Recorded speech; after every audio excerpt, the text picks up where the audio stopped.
Hello नमस्कार, कसे आहात सर्व? मस्त आहात ना? मस्तच राहा सर्वांना. सर्वप्रथम श्री स्वामी समर्थ. तुम्हाला सर्वांना आजचा दिवस खूप छान आनंदाचा आणि आरोग्यदायी जाओ. तर कालच्या व्हिडिओमध्ये तुम्ही अर्धा पार्ट म्हणजे ह्या दिवसाचा बघितला होता, कारण एका व्हिडिओमध्ये घेतलं असतं तर खूप मोठं झालं असतं. तर आम्ही आता जैसलमेरमध्ये आहोत आणि जैसलमेरमध्ये हे गडीसार लेक आहे. तर गडीसार लेक मी तुम्हाला काल दाखवला. तर तिथेच फिरल्यानंतर इथे बघा बाहेर असे स्टॉल असतात. तर मग म्हटलं बाकी काही हेवी असं नको, पण इथे भेळ टेस्ट करूया म्हणून मी भेळ घेते. तर तुम्ही बघा आता की भेळ कशी लागणार आहे इथली.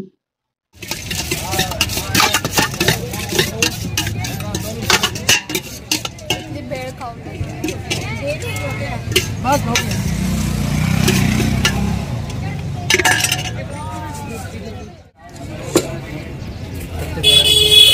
खाऊन बघते कशी टेस्टिंग करूया.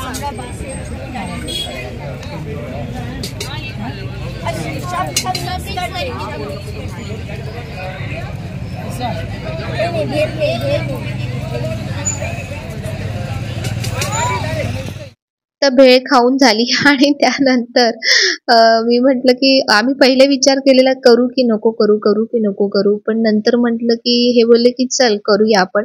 तर फक्त 5 मिनिटात, कारण आम्हाला जायचं होतं पुढे पपेट शो साठी आणि खूप टाइम झाला होता ऑलरेडी. तर आम्ही खूप लास्ट मोमेंटला विचार केला की करूया करून. तर मग म्हणून फटाफट जे सिलेक्ट करता आलं ते केलं. तर इथे बघा, इथे साईडलाच असे खूप ड्रेसेसचे दुकानं, म्हणजे दुकानं म्हणण्यापेक्षा की ते आपल्याला असे छान ड्रेसेस करून देतात. 100 रुपयेच घेतात पूर्ण ड्रेसिंगचे, आणि याच्यामध्ये तुम्हाला जो हवाय तो कॉम्बिनेशन तुम्ही सिलेक्ट करू शकता. तर म्हणून मग मी असा जो घागरा होता तो एका कलरचा नाही, मला असं वाटलं की मल्टी कलरचा सिलेक्ट करूया.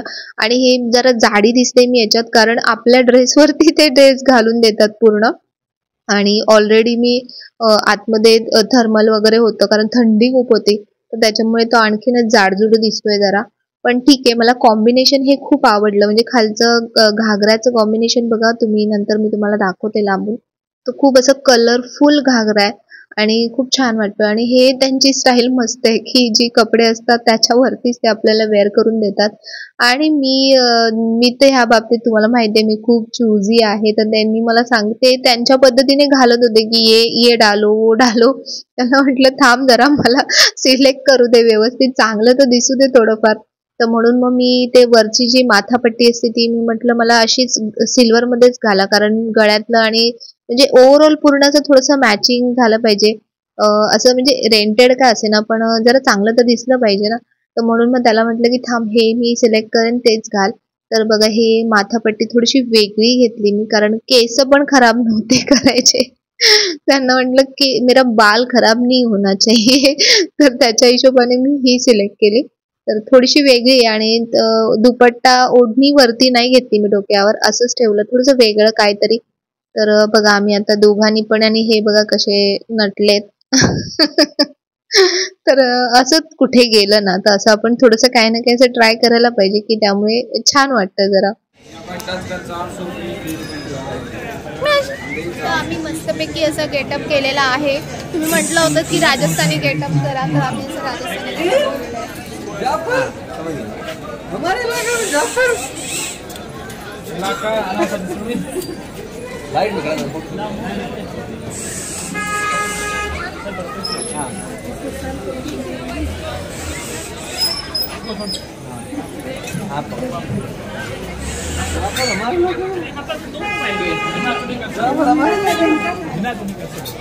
तर हा 5 मिनिटात केलेला गेटअप आहे, ह्यांनी तर 2 मिनिटातच केलेला गेटअप आहे.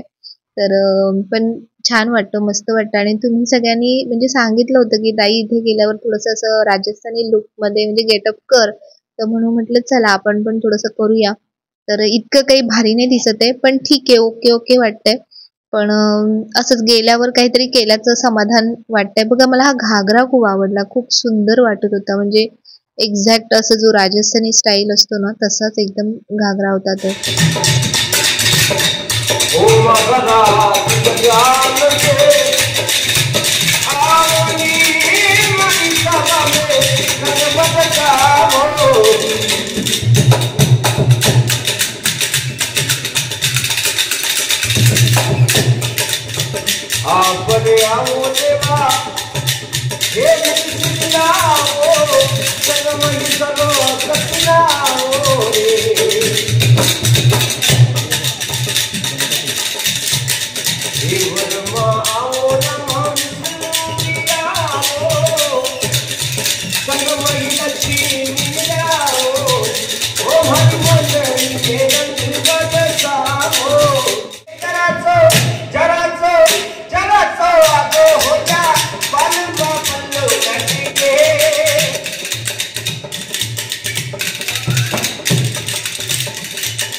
इथे त्यांनी जसं सांगितलं की इथे लोकांना शेती हा व्यापार नाहीये, तर त्याच्यामुळे इथे कला याच्यावरतीच खूप खूप भर दिला जातो आणि खूप खूप श्रीमंत आहेत हे लोक कलेच्या बाबतीत. प्रत्येक गोष्टीमध्ये बघण्याची जी नजर आहे ना यांची, म्हणजे कलेच्या बाबतीत, ते खूप खूप सुंदर आहे. बघा हे पपेट्स किती छान बनवले. तर आता जो आपण पपेट शो बघितला, तर हे त्याचे फाउंडर आहेत आणि यांनी आतमध्ये सुद्धा खूप छान सांगितलं, पण तेवढं सगळं काही शूट करता आलं नाही.